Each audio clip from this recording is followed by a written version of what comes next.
Et yo tout le monde, on se retrouve pour une nouvelle vidéo.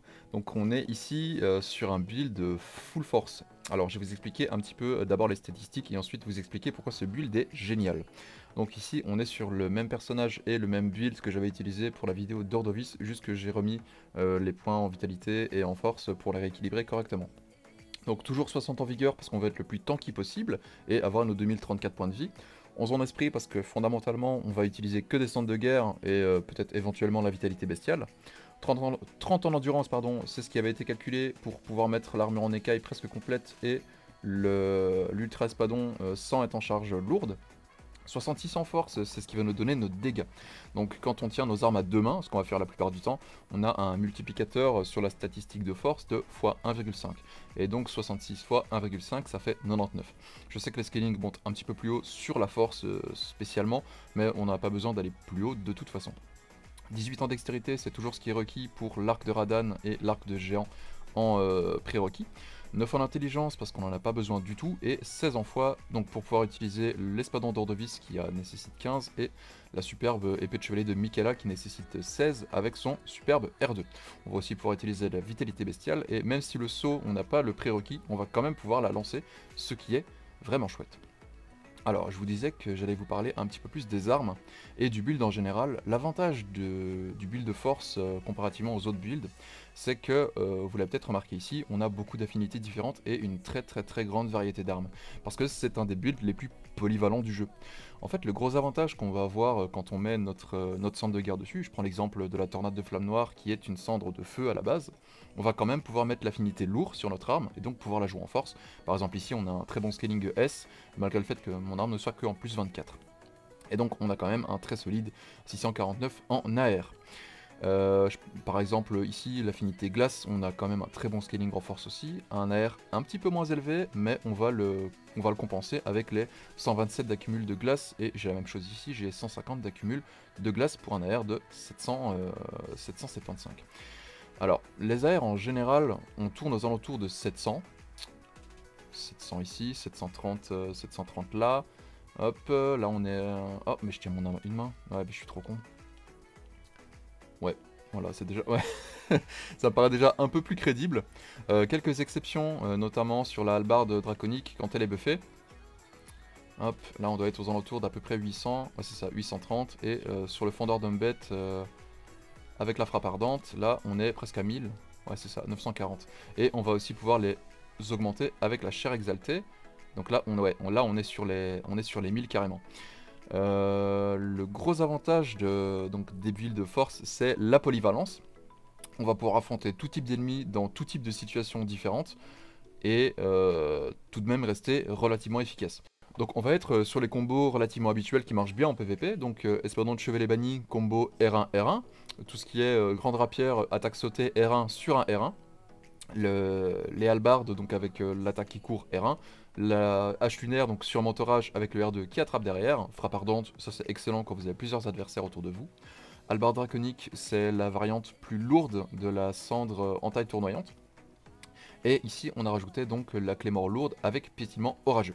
L'avantage, le gros avantage de piétinement orageux, c'est qu'on va bénéficier de frames d'hyper armor sur la seconde 1. Donc si votre adversaire n'a pas trop de dégâts d'équilibre, c'est aussi pour ça qu'on a mis le talisman du mouflon, on va pouvoir bénéficier d'hyper armor sur la seconde 1 de la cendre. Hop, et ensuite on peut lui trade sur un R2 avec la clé mort. L'avantage aussi de mettre en affinité lourde, c'est qu'on va pouvoir mettre dessus par exemple une graisse électrifiée pour encore plus augmenter nos dégâts. On passe à 790, et quand on l'a pas, si j'y arrive, quand on l'a pas, on est sur 705, donc on gagne presque 100 d'AR en mettant une graisse. Et donc sur l'équipement, on est sur l'armure en écaille presque complète, sauf le casque. Donc 30 ans d'endurance, c'est ce qui avait été calculé pour utiliser l'armure en écaille avec le torse en altéré et le grand espadon sans être en charge lourde. Il faut aussi que vous ayez la faveur dans l'abandon plus 2 si vous comptez copier-coller le build et sinon investir un tout petit peu plus en endurance.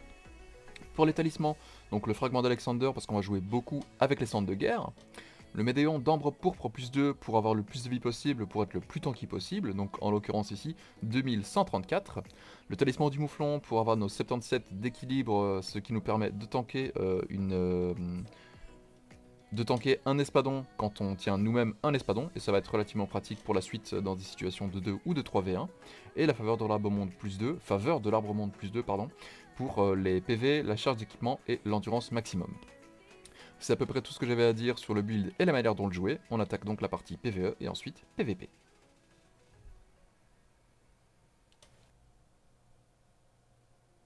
Et donc ici on a un exemple à l'image du dernier boss du jeu et sa phase 2 en New Game plus 0. Donc je vais prendre un foie de résistance sacrée, la fiole de soleil miraculeux, histoire de ne pas mourir trop vite, et je décide de le jouer avec la Clémore de feu, couplée avec le rapace des brumes. Alors je choisis l'affinité feu parce qu'il a une faiblesse feu, et rapace des brumes va me faciliter un petit peu le combat.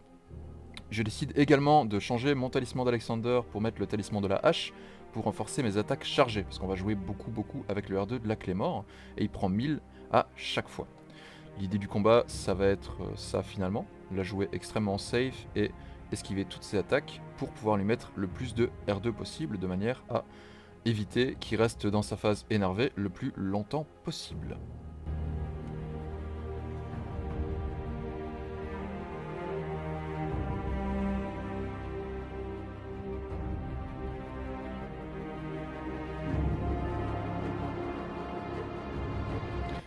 Et donc, lors du passage à la phase 2, ici on va utiliser une arme un petit peu plus appropriée. Donc j'ai remis mon talisman d'Alexander pour bénéficier des dégâts de la cendre de guerre supplémentaire. Et on va le jouer avec la tornade de flammes noires. Comme c'est un sac de points de vie, les flammes noires nous font des dégâts sur les pourcentages de vie. Et donc on va pouvoir lui faire des dégâts relativement immenses. J'aurais pu le jouer aussi avec n'importe quelle épée ou même avec ma hallebarde de chevalier noir, mais l'avantage de la faux, c'est que je vais pouvoir l'attraper un tout petit peu plus loin sur certains de ses movesets. Ça, c'est ma préférence personnelle.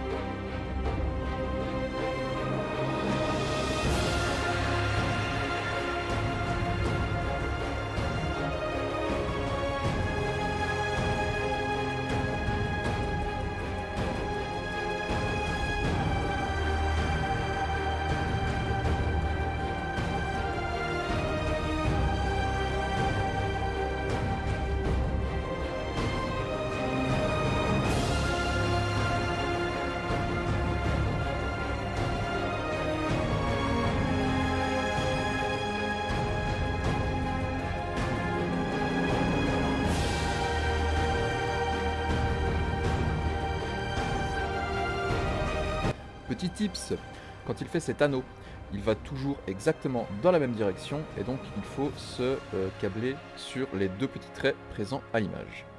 Voilà, ça c'était gratuit. Je vous laisse avec la suite du combat et ensuite on attaque la partie PVP.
Jack it up.